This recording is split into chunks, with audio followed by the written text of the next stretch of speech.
Wasn't this issue of secession resolved by the Civil War? No. Why not?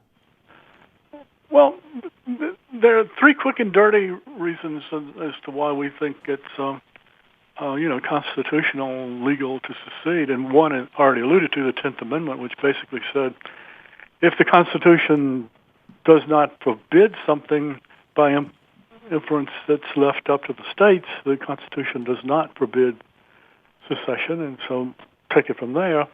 A couple of other arguments are that when Virginia, Rhode Island, and New York came into the Union, they each had escape clauses built into their constitutions.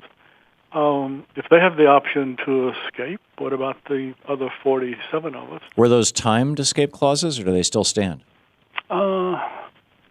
I'm not sure whether they are. Because my understanding is that when Texas became an independent state, that they negotiated a deal, and I don't know if it's written into their constitution or if there's some, correspondence with the United States or whatever, that if they decide, because Texas, like Vermont, was an independent, the only two states in the country that were independent nations before they joined the United States, that they retain, now this is, what I hear from the people around Rick Perry, that Texas retains to this day the right to secede, to remove itself from the Union.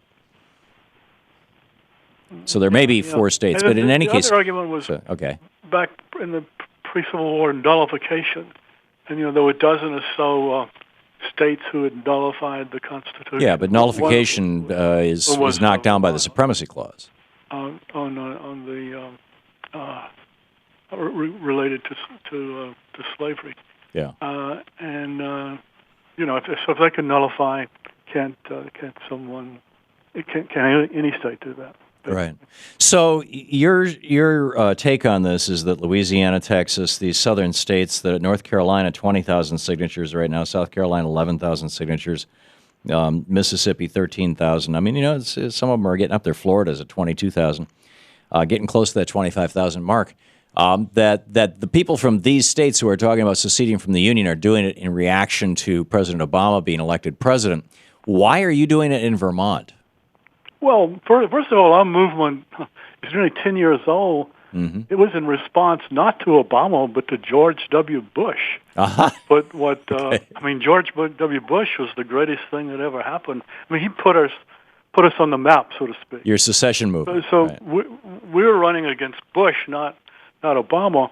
And then increasingly, we actually want to distance ourselves from even the use of the word secession. It is such a highly toxic word. Mm-hmm. I mean, Abraham Lincoln really did a number on the country 150 years ago, convincing both the left and the right that secession is bad. It's one of the few topics in which they can agree on. Right. And we're much more interested now in identifying with the small, nonviolent, eco-friendly, sustainable, democratic, socially responsible countries like Sweden, Finland, Denmark. So you want to become a democratic socialist republic? We want to play in a different sandbox, right? Than just being, playing.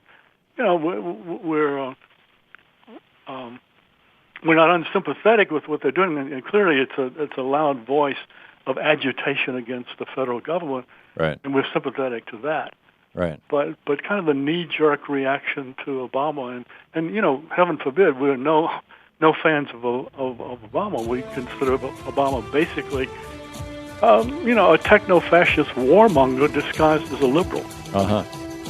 A cleaner, gentler, a nicer, gentler George W. Bush sort of thing.